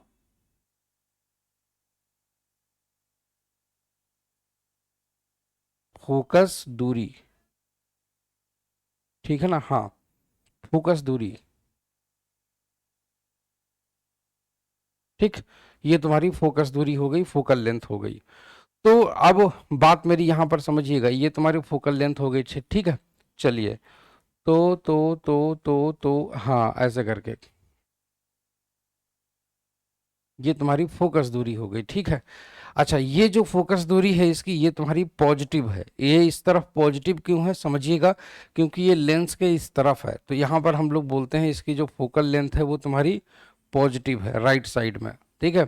हम लोग जो वो लेते हैं साइन कन्वेंशन, तो ऐसे समझिएगा ये जीरो हो गया, इधर वाले सारे नंबर तुम्हारे पॉजिटिव हो गए, इधर वाले सारे नंबर तुम्हारे नेगेटिव हो गए, ठीक है। तो इस तरीके से तो तुम्हारी यहाँ पर जो फोकल लेंथ है वो है तुम्हारी कैसी, वो है तुम्हारी पॉजिटिव, ठीक है ना। हाँ, वो तुम्हारी पॉजिटिव है। अच्छा, एक लेंस की पावर का फॉर्मूला होता है, लेंस की पावर का फॉर्मूला होता है पावर ऑफ लेंस, जिसको हम लोग बोलते हैं लेंस की शक्ति, ठीक है ना। हम पावर ऑफ लेंस ये होता है 1 अपॉन फोकल लेंथ, ये होता है 1 अपॉन फोकल लेंथ। तो याद रखिएगा कि 1 अपॉन फोकल लेंथ, ठीक है ना। हाँ, तो 1 अपॉन फोकल लेंथ इस तरीके से ऐसे करके, ठीक है। तो 1 अपॉन फोकल लेंथ, हाँ, ऐसे करके, ठीक है ना। हाँ, तो 1 अपॉन फोकल लेंथ, ठीक है। तो 1 अपॉन फोकल लेंथ। अब आप देखिएगा जरा ध्यान से, ये नंबर तुम्हारा पॉजिटिव है, ये नंबर पॉजिटिव है, तो ये नंबर भी तुम्हारा पॉजिटिव होगा। इसका मतलब ये है कि फोकल लेंथ अगर पॉजिटिव है तो इसकी पावर भी पॉजिटिव हो जाएगी, ठीक है ना। हाँ, तो याद रखिएगा कि इस लेंस के लिए ये चीज़ भी तुम्हारी पॉजिटिव हो जाएगी, ठीक है ना। हाँ, पॉजिटिव, ठीक है। अच्छा, दूसरी चीज़, इसकी जो यूनिट हो जाएगी वो क्या हो जाएगी, 1 अपॉन, यहाँ पर इसको हम लोग ऐसे करके लिखते हैं, P बराबर 1 अपॉन F, ठीक।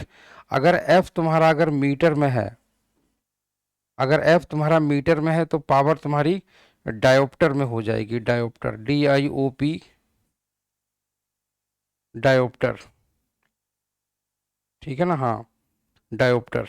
तो इस तरीके से ऐसे करके ये इसकी यूनिट के बारे में, और ये अक्सर ये क्वेश्चन पूछा जाता है, ठीक है ना। हाँ, अक्सर ये क्वेश्चन ऐसे करके पूछा जाता है डायोप्टर। ठीक, ये क्वेश्चन अक्सर पूछा जाता है डायोप्टर। तो आई होप सो कि आप लोगों को ये चीज़ क्लियर हो गई होगी, ठीक है ना। तो आई होप सो कि आप लोगों को ये चीज़ क्लियर हो गई होगी, ये चीज़ डायोप्टर में होती है, ठीक है।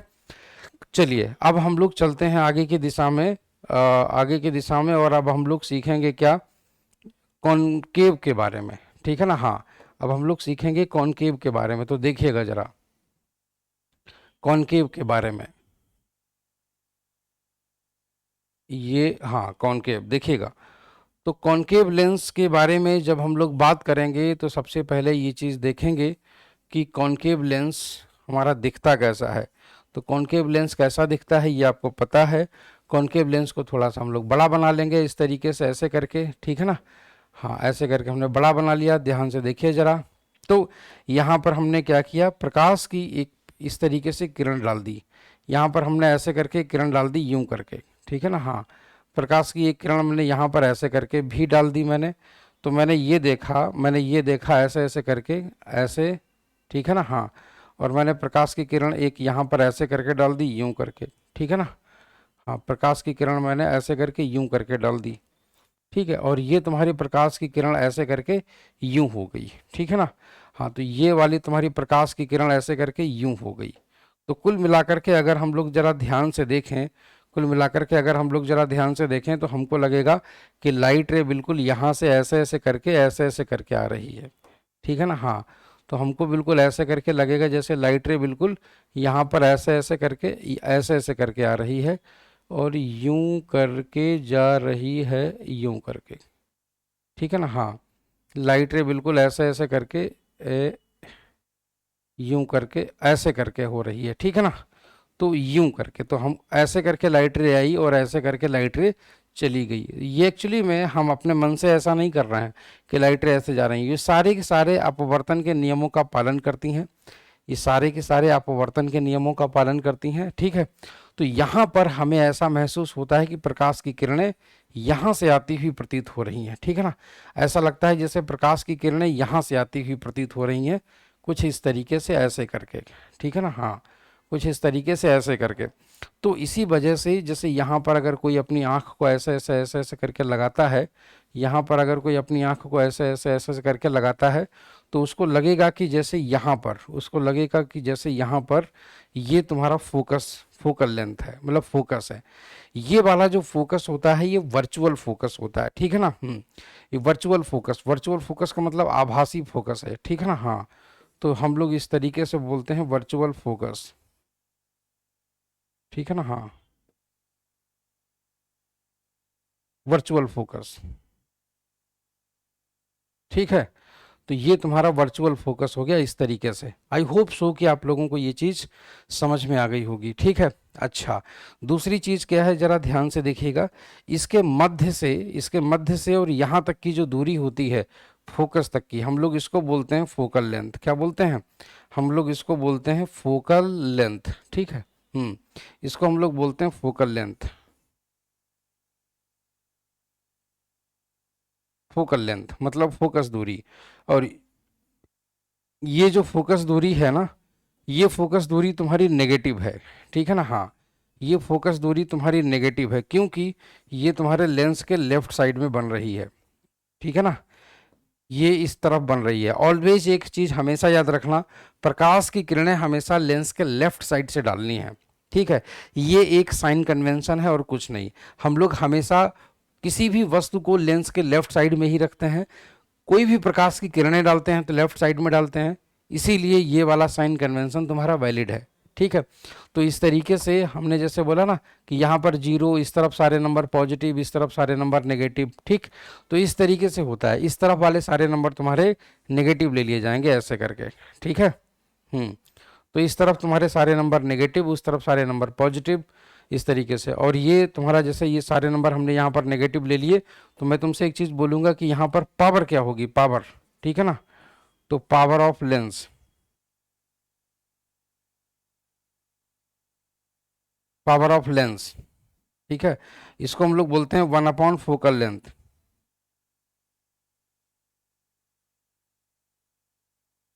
1 अपॉन फोकल लेंथ, ठीक है ना।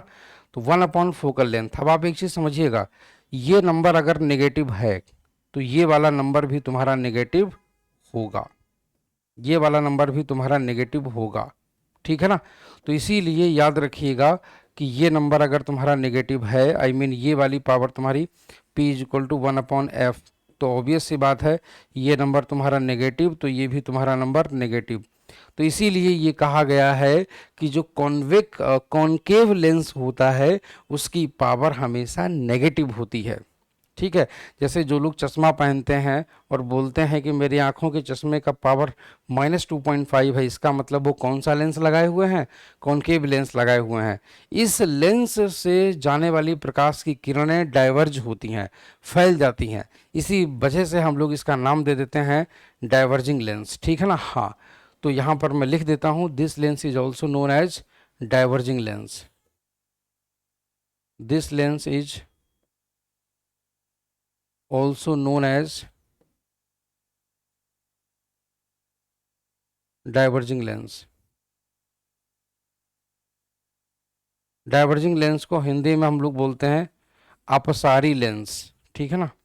हाँ, डाइवर्जिंग लेंस को हम लोग हिंदी में बोलते हैं अपसारी लेंस, ठीक है ना। हाँ, concave lens, concave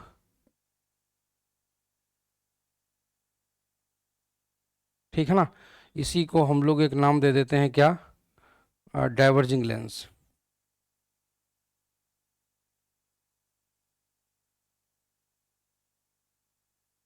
diverging lens, ठीक है ना। हाँ, इसी को हम लोग एक नाम दे देते हैं डाइवर्जिंग लेंस, मतलब अपसारी लेंस।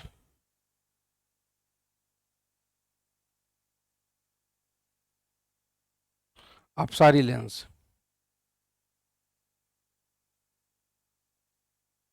ठीक, अपसारी लेंस। तो आई होप सो कि आप लोगों को ये चीज़ क्लियर हो गई होगी, ठीक है। आई होप सो कि आप लोगों को ये चीज़ क्लियर हो गई होगी ऐसे करके, ठीक है। चलिए, तो ये इनके नाम होते हैं और ये इनके ऐसे करके काम होते हैं, ठीक है। तो सारी चीज़ें आप लोगों को क्लियर हो गई एकदम। अब हम लोग चलते हैं आगे की ओर, ठीक है ना। चलिए, अब देखिएगा, अब हम लोग एक चीज़ देख लेते हैं कि जो प्लेन लेंस होता है हमारा, प्लेन लेंस, ठीक है, उसके बारे में थोड़ा सा हम लोग जान लेते हैं। जैसे तुम्हारा प्लेन लेंस है, प्लेन लेंस, ओ, प्लेन लेंस जो है तुम्हारा, ये बिल्कुल सिंपल होता है, सादा होता है, ऐसे ऐसे करके, ठीक है। हाँ, तो इसमें क्या है, इसमें इसकी क्या खास बात है समझिएगा। कुछ नहीं, इसमें इसकी ऐसी कोई खास बात नहीं है। प्रिंसिपल एक्सिस के अगर पैरेलल हम इसमें प्रकाश की किरणें डालते हैं, ठीक है, इसमें प्रिंसिपल एक्सिस के पैरेलल अगर हम लोग प्रकाश की किरणें डालते हैं ऐसे करके, तो ये प्रकाश की किरणें बिना मुड़े बिल्कुल सीधे चली जाती हैं इस तरीके से, ऐसे करके, ठीक है ना। हाँ, बिना मुड़े एकदम ऐसे करके सीधे चली जाती हैं इस तरीके से, ऐसे करके, ठीक है। ऐसे करके ये पैरेलल ऐसे करके हमने ले ली, यहाँ पर ऐसे करके ये इस तरीके से, ठीक है। ऐसे करके हम लोगों ने यहाँ पर प्रकाश की किरणें डाल दी, ये प्रकाश की किरणें मैंने यहाँ पर ऐसे करके डाल दी ये। अब आप एक चीज़ समझिएगा कि हमने ऐसे करके किया, इस तरीके से ऐसे करके, ठीक है ना। हाँ, इस तरीके से ऐसे करके, इस तरीके से ऐसे करके, और इस तरीके से ऐसे करके, ठीक है ना। हम इस तरीके से ऐसे करके, ऐसे करके, ऐसे करके, ऐसे करके, ऐसे करके, ऐसे करके, ऐसे करके, और ये इस तरीके से ऐसे करके। तो ये प्रकाश की किरणें, हम ये मान के चल रहे हैं, जब ये प्रकाश की किरणें कहीं मिल ही नहीं रही हैं तो हम लोग इसको ये कहेंगे कि ये सारी किरणें इनफाइनाइट पर जाकर के मिलती हैं, ठीक है। सारी किरणें जाकर के इनफाइनाइट पर मिलेंगी, इसका मतलब ये हो जाएगा कि फोकल लेंथ तुम्हारी कितनी हो जाएगी, फोकल लेंथ तुम्हारी हो जाएगी इनफाइनाइट, ठीक है ना। हाँ, तो इसका मतलब ये हो जाएगा फोकल लेंथ तुम्हारी हो जाएगी इनफाइनाइट, मतलब अनंत हो जाएगी इसकी फोकस दूरी, ठीक है ना। हाँ, तो इसकी फोकस दूरी जो तुम्हारी हो जाएगी वो तुम्हारी हो जाएगी अनंत। अगर इसकी फोकस दूरी अनंत हो गई है तो हम लोग इसको इस तरीके से, इस तरीके के ऐसे करके जो लेंस होगा इसका, तो 1 अपॉन हम लोग लिखेंगे f, और f टेंस टू इनफाइनाइट हो जाएगा, तो ऑब्वियस सी बात है कि पावर टेंस टू 0 हो जाएगी, ठीक है ना। हाँ, तो इसका मतलब ये हो जाएगा कि पावर अगर इसकी जीरो है, ठीक है ना, सॉरी, फोकल लेंथ अगर इसकी इनफाइनाइट है तो पावर इसकी जीरो हो जाएगी। तो प्लेन लेंस की जो पावर होती है वो हमेशा जीरो कहलाती है, इसीलिए हम लोग इसे जीरो पावर लेंस भी कहते हैं, इसीलिए हम लोग इसको जीरो पावर लेंस भी कहते हैं। ठीक है। अच्छा, दूसरी चीज़, इसकी जो रेडियस ऑफ कर्वेचर होती है लेंस की, इस वाले लेंस की जो रेडियस ऑफ कर्वेचर होती है R1 और R2, ठीक है ना, R1 और R2 ये दोनों बराबर हैं और ये दोनों इनफाइनाइट हैं यहाँ पर, ठीक है ना। तो इसकी जो रेडियस ऑफ कर्वेचर है वो तुम्हारी इनफाइनाइट होगी प्लेन लेंस की। क्लियर हुआ ये चीज़। तो ये होते हैं लेंस के टाइप्स, ठीक है ना। अच्छा, अब इसके बाद में इनका जो इस्तेमाल होता है वो कहाँ होता है? इनका इस्तेमाल होता है आँखों की बीमारियों में, ठीक है ना। इनका इस्तेमाल होता है आँखों की बीमारियों में। कौन कौन सी आँखों की बीमारियाँ? देखिएगा, मतलब आई डिफेक्ट्स बोल देते हैं हम लोग उन्हें, आई डिफेक्ट्स, ठीक है ना। हाँ, आई डिफेक्ट्स। तो वो आई डिफेक्ट्स क्या हैं? आई डिफेक्ट्स समझिएगा। हम्म तो आई डिफेक्ट्स कुछ लिमिटेड हैं, मेरी बात समझिएगा। लिमिटेड आई डिफेक्ट्स हैं, जिनकी संख्या मात्र 4 है। कितनी है? मात्र 4। कौन कौन से? देखिएगा, पहला है तुम्हारा जिसे हम लोग बोलते हैं, उसे हम लोग बोलते हैं मायोपिया। इसे हिंदी में हम लोग निकट दृष्टि दोष भी कहते हैं, ठीक है ना। हाँ, इसे निकट दृष्टि दोष भी कहते हैं, निकट दृष्टि दोष, निकट दृष्टि दोष भी कहते हैं हम लोग इसे, ठीक है ना। तो निकट दृष्टि दोष में इसमें होता क्या है समझिएगा।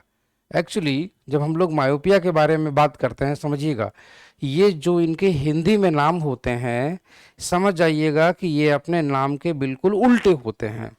जैसे यहाँ लिखा है निकट दृष्टि दोष, ऐसा लगेगा जैसे निकट की दृष्टि में दोष है। ऐसा नहीं है, दूर की दृष्टि में दोष है, मतलब दूर की वस्तुएं स्पष्ट रूप से दिखाई नहीं देती हैं, ठीक है ना। तो ऐसा कैसे हो जाता है वो हम लोग देखते हैं, जरा देखिएगा। जनरली क्या होता है कि जैसे ये किसी की आंख है, ठीक है ना। हाँ, ये जनरली क्या होता है कि जैसे ये किसी की आंख है इस तरीके से ऐसे करके, ठीक है। हाँ, ये किसी की आंख है ऐसे करके, यूं करके। अब आप एक चीज ऐसे करके ये समझिएगा कि ये अगर ये यहाँ पर किसी की आंख है ऐसे करके, तो ये इसके ऊपर ऐसे करके एक लेंस लगा होता है ऐसे करके, यूं करके, ठीक है ना। और एक यहाँ पर होता है स्क्रीन, एक यहाँ पर बैक साइड में एक होता है स्क्रीन, जिसे हम लोग बोलते हैं रेटिना, जिसे हम लोग बोलते हैं रेटिना, ठीक है ना। हाँ, रेटिना ऐसे करके, ठीक है। हाँ, इसको हम लोग बोलते हैं रेटिना, रेटिना, ठीक है ना। हाँ, इसे हम लोग रेटिना कहते हैं इस तरीके से ऐसे करके। अब आप एक चीज समझिएगा, तो ये यहाँ पर इस लेंस पर, ये वाला जो लेंस होता है ये कॉन्वेक्स लेंस होता है हमारी आंखों पर अगले हिस्से में। यहाँ पर इस तरीके से आने वाली जो प्रकाश की किरणें होती हैं, प्रकाश की किरणें, तो वो ऐसे करके पहले ही मिल जाती हैं ऐसे करके यहाँ पर, तो वो यहीं पर प्रतिबिंब बना लेती हैं इस तरीके से। तो यहाँ पर प्रतिबिंब बना लेने के कारण यहाँ पर प्रतिबिंब बन जाता है, जबकि इमेज यहाँ पर बननी चाहिए रेटिना पर। तो एक प्रश्न तो ये भी पूछा जाता है कि निकट दृष्टि दोष में प्रतिबिंब कहाँ पर बनता है? तो प्रतिबिंब रेटिना से पहले ही बन जाता है, ये एक तरीके का पर्दा है, ठीक है। मगर इसको हमें क्या करना है, इसको हमें क्या करना है कि हमको इसे पीछे लाना है, मतलब हमें चाहिए कि प्रकाश की किरणें आकर के यहाँ पर मिलें। तो हम लोग क्या करते हैं, हम लोग क्या करते हैं, हम लोग यहाँ से ऐसे करके कुछ क्या बोलते हैं, बीच में एक लेंस डाल देते हैं, बीच में एक लेंस डालते हैं जिसका नाम होता है कॉनकेव लेंस, ठीक है। हाँ, बीच में हम लोग एक लेंस डाल देते हैं इस तरीके से ऐसे करके, ठीक है। बीच में हम लोग इस तरीके से एक लेंस डाल देते हैं ऐसे करके, ठीक। बीच में हम लोग ऐसे करके एक लेंस डाल देते हैं यूं करके। अब आप मेरी बात समझिएगा, जब हम लोग इस तरीके से ऐसे करके लेंस डाल देते हैं यहाँ पर, तो ये जो प्रकाश की किरणें होती हैं ये ऐसे करके फैल जाती हैं, ये प्रकाश की किरणें तुम्हारी यहाँ से ऐसे करके फैल जाती हैं इस तरीके से, ठीक है ना। हाँ, जब ये प्रकाश की किरणें ऐसे करके फैल जाती हैं, तो ये प्रकाश की किरणें यहाँ से ऐसे करके आकर के यहाँ पर मिलती हैं यूं करके, ठीक है। तब ये अब हम लोग इतनी पावर का ही लेंस लगाते हैं कि ठीक यहाँ पर आकर के इमेज बने, ठीक है ना, ठीक यहाँ पर आकर के इमेज बने ऐसे करके। तो बस ये वाला जो लेंस होता है ये प्रकाश की किरणों को थोड़ा फैला करके तब कन्वर्ज करवाता है आगे वाला। तो यही हमारा काम हो जाता है। तो यहाँ पर जो करेक्शन होता है वो तुम्हारा कॉनकेव लेंस के द्वारा होता है, ठीक है ना। हाँ, कॉनकेव लेंस जो करेक्शन, करेक्शन का मतलब निवारण, ठीक है ना। तो correction is done by concave lens. तो ये होता है तुम्हारा, इसमें दूर की वस्तुएं स्पष्ट रूप से दिखाई नहीं देती हैं, ठीक है ना। हाँ, याद रखिएगा इसमें। तो मैं लिखे देता हूं इसमें, person suffering from myopia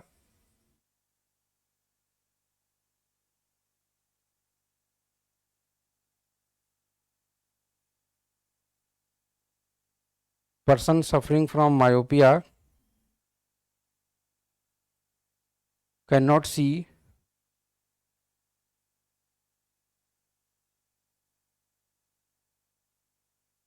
objects placed at large distance.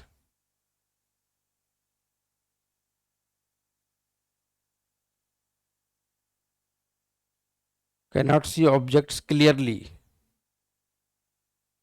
Cannot see objects clearly at large distance. Placed at large distance.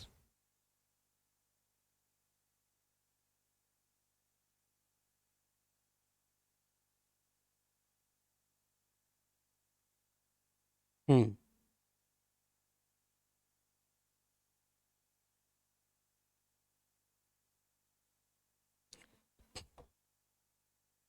clearly placed at large distance, ठीक है ना।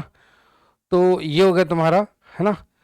अब देखिएगा, करेक्शन इज डन बाय, यहाँ पर ये भी मेंशन करना जरूरी है कि करेक्शन किससे किया जाता है, वो भी आप देख लीजिए। मैं लिख देता हूँ यहाँ पर, correction is done by, correction is done by concave lens. Correction मतलब निवारण, ठीक है ना। हाँ,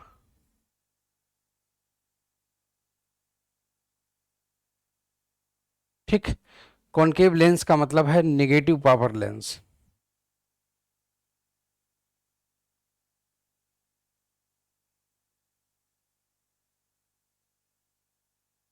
ठीक है ना। हाँ, तो एक चीज हमारी क्लियर हो गई। अब दूसरी चीज क्या आती है, दूसरी जो बीमारी है, दूसरी बीमारी है तुम्हारी हाइपरमेट्रोपिया, ठीक है। तो दूसरी बीमारी है उसको हम लोग बोलते हैं हाइपरमेट्रोपिया। तो हाइपरमेट्रोपिया के बारे में हम लोग पढ़ते हैं जरा, उसे हम लोग बोलते हैं दूरदृष्टि दोष, ठीक है ना। हाँ, हाइपरमेट्रोपिया।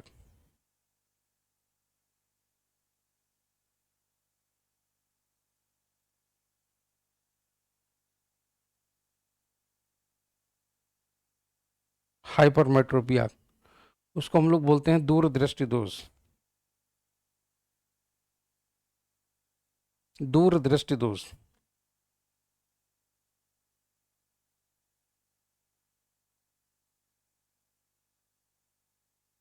दूरदृष्टि दोष, ठीक है ना। हाँ, तो अब हाइपरमेट्रोपिया में क्या प्रॉब्लम होती है समझिएगा। देखिए, ये तुम्हारी आंख है, ठीक है। मगर हाइपरमेट्रोपिया में क्या होता है कि जो इमेज बनती है, इमेज वो तुम्हारी रेटिना के पीछे बनती है जा करके। मतलब इमेज जो बनती है वो तुम्हारी रेटिना के पीछे बनती है जा करके, ऐसे करके यहाँ पर, ठीक है ना, ऐसे करके यहाँ पर, ठीक है। हाँ, इस तरीके से रेटिना पर यहाँ पर इमेज बनती है, अरे हाँ, ऐसे करके यहाँ पर इमेज बनती है यूं करके, ठीक है ना। हाँ, यहाँ पर इमेज ऐसे करके बनती है। कुल मिलाकर के अगर हम लोग ध्यान से देखें तो हमारी इमेज जो है ना वो तुम्हारी यहाँ पर बनेगी ऐसे करके। So this will be the image, so this will be the image, okay. मगर हमें चाहिए कि हम इनको यहाँ पर ले आएं, हमें चाहिए कि हम इनको यहाँ पर ले आएं। तो हम लोग क्या करते हैं, हाँ, तो हम लोग क्या करते हैं, ऐसे ऐसे करके देखिएगा जरा ध्यान से। तो हम लोग क्या करते हैं, ऐसे ऐसे करके जरा ध्यान से देखिएगा कि यहाँ पर हम लोग एक लेंस लगा देते हैं ऐसे करके। एक लेंस हम लोग यहाँ पर आगे ऐसे यहाँ पर लेंस लगा देते हैं। ये प्रकाश की किरणों को और ज़्यादा ऐसे करके वो संकुचित कर देता है, मतलब इकट्ठा कर देता है, कन्वर्ज कर देता है। ये वाला जो लेंस होता है ये तुम्हारा लेंस कहलाता है कौन सा, ये जो तुम्हारा लेंस होता है ये तुम्हारा कहलाता है कॉन्वेक्स लेंस, ठीक है ना। हाँ, ये तुम्हारा कॉन्वेक्स लेंस कहलाता है। और कॉन्वेक्स लेंस प्रकाश की किरणों को थोड़ा और कन्वर्ज कर देता है, क्योंकि ये बहुत दूर जाकर के पीछे कन्वर्ज हो रही थी, ठीक है ना। हम लोगों को कहाँ पर लाना है इसे, हम लोगों को लाना है रेटिना पर। तो उस केस में हम लोग क्या करेंगे, तो उस केस में हम लोग ऐसे करके, हाँ, उस केस में हम लोग ऐसे करके लाएंगे, यूं करके, ऐसे करके और ऐसे करके, ठीक है ना। प्रकाश की किरणें यहाँ और यहाँ ला करके ऐसे करके कन्वर्ज करवा देंगे, और यहाँ पर इस तरीके से, ठीक है। तो ये तुम्हारी यहाँ पर इमेज बन जाएगी ऐसे करके, ठीक। तो ये होता है कॉन्सेप्ट, ठीक है। तो कुल मिलाकर के ऐसा हो जाता है, ऐसे ऐसे करके, ठीक। तो आई होप सो कि आप लोगों को ये चीज़ क्लियर हो गई होगी। अब यहाँ पर क्या है, कॉन्वेक्स की जगह, कॉन्केव की जगह हमारा यहाँ पर कॉन्वेक्स लेंस हो जाता है, ठीक है ना। हाँ, तो ये तुम्हारा कॉन्वेक्स लेंस हो जाता है इस तरीके से। आई होप सो कि आप लोगों को ये चीज़ क्लियर हो गई होगी ऐसे करके। तो यहाँ पर हम लोग ये लिख देते हैं कि ये तुम्हारा कॉन्वेक्स हो जाता है, कॉन्वेक्स लेंस, ठीक है ना। हाँ, ठीक है। तो ये तुम्हारा हो गया कॉन्वेक्स लेंस ऐसे करके, ठीक है।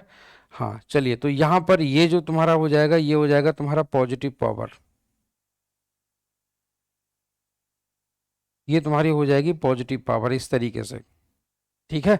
चलिए, अब देखिएगा पर्सन, यहाँ पर क्या है कि पास में रखी हुई वस्तुओं को स्पष्ट रूप से नहीं देख पाता है। ये इसके नाम से पता चल जाता है, जब ये लिखा हुआ है दूरदृष्टि दोष, समझ जाना कि पास की वस्तुएं इसे स्पष्ट रूप से दिखाई नहीं देती हैं। मैं यहाँ पर लिखूंगा person suffering from hypermetropia, person suffering from hypermetropia, इस तरीके से इसको सुधार दूंगा मैं, हाइपरमेट्रोपिया लिख देता हूँ यहाँ पर, ठीक है ना। हाँ, hypermetropia, person suffering from hypermetropia can't see objects clearly placed at short distance, ठीक है ना। तो ये छोटी दूरी पर रखी हुई वस्तुओं को स्पष्ट रूप से नहीं देख पाते हैं, ठीक है ना। हाँ, ठीक। चलिए, तो ये हो गया तुम्हारा छोटी वस्तुओं को स्पष्ट रूप से नहीं देख पाते हैं। आई होप सो कि आप लोगों को ये चीज़ क्लियर हो गई होगी ऐसे करके, ठीक है ना। अच्छा, दूसरी चीज़, दूसरी चीज़, करेक्शन इसमें डन, करेक्शन किया जाता है, निवारण किया जाता है कॉन्वेक्स लेंस से। कॉन्वेक्स लेंस मतलब पॉजिटिव पावर लेंस। ज़्यादातर ये बीमारी छोटे बच्चों को होती है जो ऐसे ऐसे ऐसे ऐसे करके पढ़ते हैं। चलती हुई गाड़ी में, मतलब या हिलती हुई ज़मीन पर या लेट के पढ़ने पर ये बीमारी भी हो जाती है। तो ज़्यादातर बचने की कोशिश करें आप लोग कि इस तरीके से ना पढ़ें, ठीक है ना। चलिए, तो अब हम लोग आगे की तरफ चलते हैं। एक तो तुम्हारा, हाँ, दूसरा नंबर तुम्हारा ये हो गया हाइपरमेट्रोपिया। और जो तीसरी जो प्रॉब्लम है वो है तुम्हारी प्रेस बायोपिया, ठीक है ना। हाँ, तीसरी जो तुम्हारी प्रॉब्लम है वो है प्रेस बायोपिया। प्रेस बायोपिया की स्थिति में, प्रेस बायोपिया में हम लोग क्या करते हैं, प्रेस बायोपिया, देखिएगा, प्रेस बायोपिया, बाई का मतलब होता है तुम्हारा दो। हाँ, बाई का मतलब होता है तुम्हारा दो, एक बार समझिएगा। हाँ, बाई का मतलब होता है तुम्हारा दो, बाई का मतलब हो गया तुम्हारा दो, ठीक है ना। हाँ, अच्छा, इसका मतलब ये हो गया कि इनको दोनों बीमारियां एक साथ होती हैं, इनको दोनों बीमारियां एक साथ होती हैं। कैसे, मेरी बात समझिएगा। हाँ, इनको दोनों बीमारियां एक साथ होती हैं, इनको बोलते हैं जरा दृष्टि दोष। मतलब ये समझ जाइए, जिनकी पूरी दृष्टि में दोष है, मतलब दूर की पास की दोनों, उसको बोलते हैं जरा दृष्टि दोष, है कि नहीं।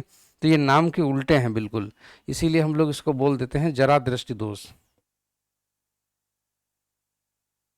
जरा दृष्टि दोष, ठीक है। हाँ, इसको बोलते हैं जरा दृष्टि दोष,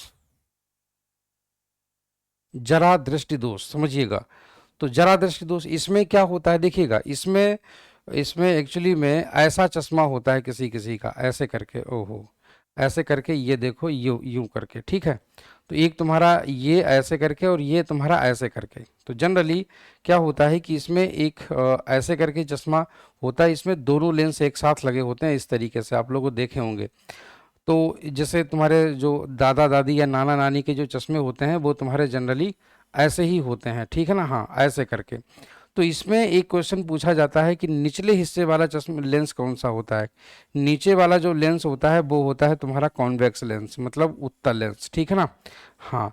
और जो ऊपरी हिस्से वाला जो लेंस होता है वो होता है तुम्हारा, ऊपरी हिस्से वाला जो लेंस होता है वो होते हैं तुम्हारे कॉनकेव लेंस, मतलब वो दूर की नज़र के लिए होते हैं, ठीक है ना, हाँ कॉनकेव लेंस। तो याद रखिएगा ये तुम्हारा कॉनकेव लेंस और ये तुम्हारा कॉन्वेक्स लेंस, इस तरीके से, ठीक है ना, हाँ ये तुम्हारा convex lens. I hope so कि आप लोगों को ये चीज़ क्लियर हो गई होगी ऐसे करके, ठीक है। चलिए, तो ये तुम्हारा प्रेस बायोपिया, प्रेस बायोपिया, ठीक है, हाँ इसमें व्यक्ति को दोनों दिक्कतें एक साथ हो जाती हैं, ठीक है। और इसमें जो है इसका जो करेक्शन होता है, करेक्शन, इसको बोलते हैं बाईफोकल लेंस,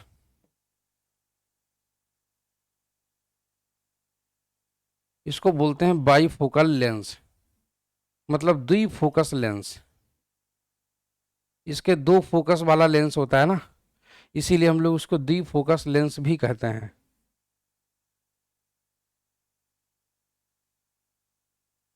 ठीक। तो ये वो तुम्हारा द्विफोकस लेंस, इस तरीके से, ठीक है ना, हाँ। चलिए, तो हम लोग जो है ये चीज़ नोट कर लेते हैं, ये हमारे बड़े काम की चीज़ें हैं और ये बहुत इंपॉर्टेंट हैं, है ना। और ये अक्सर एग्जाम्स में पूछी जाती हैं। तो ये इसको हिंदी में बोलते हैं निवारण, ठीक है। अब इसको लिखवाने की इसमें ऐसा कोई ज़रूरत नहीं है, इसमें दोनों बीमारियां एक साथ होती हैं, मतलब दूरदृष्टि प्लस निकट दृष्टि दोष, नोट कर लीजिएगा। इसके बाद में तुम्हारा जो चौथी प्रॉब्लम है वो है तुम्हारी, हाँ जो फोर्थ प्रॉब्लम है वो है तुम्हारी कौन सी, वो है तुम्हारी एस्टिग्मेटिज्म, ठीक है ना, हाँ एस्टिग्मेटिज्म,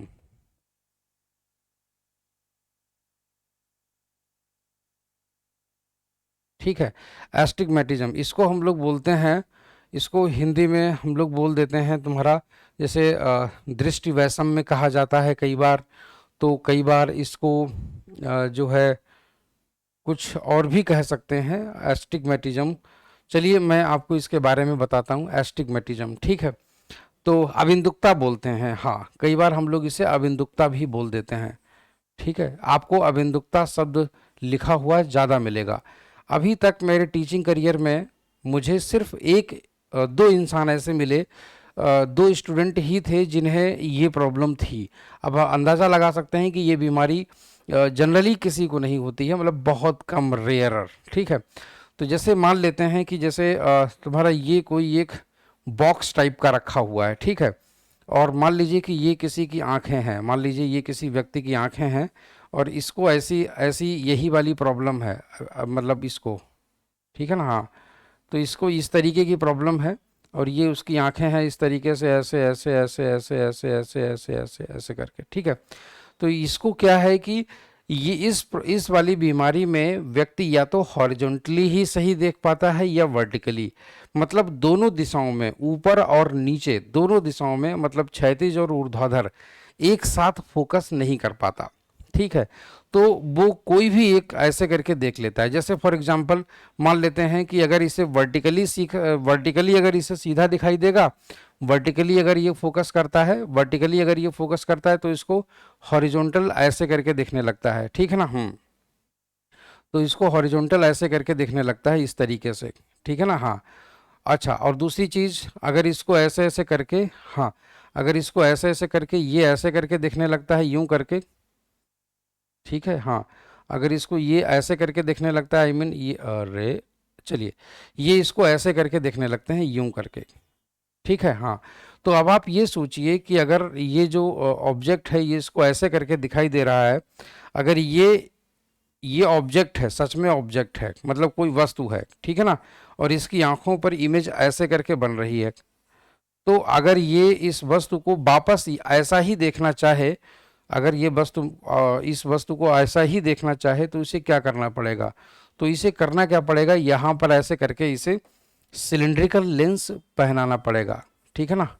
तो इसे सिलिंड्रिकल लेंस पहनाना पड़ेगा, सिलिंड्रिकल लेंस, ठीक है ना, हाँ। तो सिलिंड्रिकल लेंस जब इसे पहनाओगे तब इसे ये चीज ऐसी ही देखने लगेगी, ठीक है ना।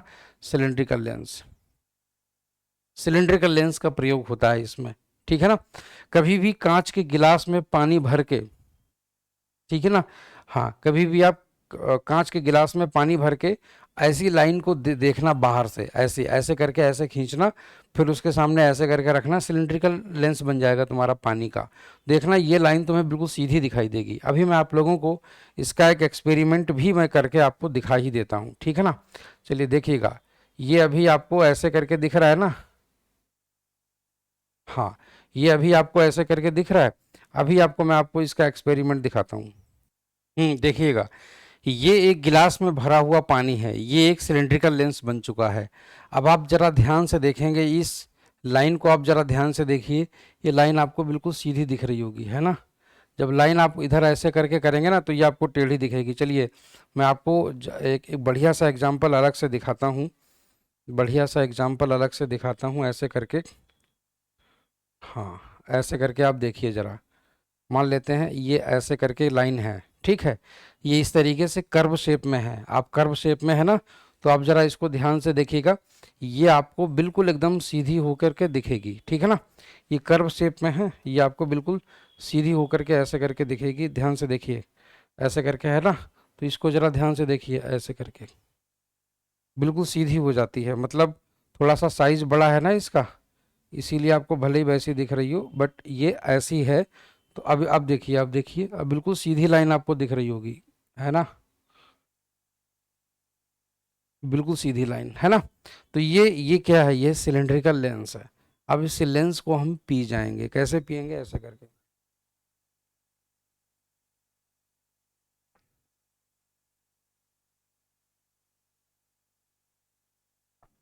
क्योंकि ये क्योंकि ये लेंस तुम्हारा पानी का बना हुआ था, ठीक है। चलिए, तो आई होप सो कि आप सभी लोगों को ये सारे कॉन्सेप्ट क्लियर हो गए होंगे, ठीक है। तो अब देखो, इनके प्रयोग लेंस के आप लोगों को समझ में आ ही गए हैं, कहाँ कहाँ पर कैसे कैसे किन किन बीमारियों में कौन कौन से लेंस का इस्तेमाल होता है, ठीक है। आगे आगे हम लोग जो सीखेंगे, एक छोटी सी वीडियो तुम्हारी अभी अगली और आएगी, उसमें हम लोग मिरर के बारे में सीखेंगे। मिरर मतलब दर्पण, ठीक है। तो दर्पण के बारे में हम लोग उसमें सीख लेंगे। तुम्हारे तीन प्रकार के दर्पण होते हैं, एक तुम्हारा समतल, एक उत्तल और एक अवतल दर्पण, ठीक है। इनके प्रयोग कहाँ पर होते हैं वो भी हम लोग डिस्कस करेंगे, ठीक है। तो उसको ज़रूर देखिएगा। Thank you so much.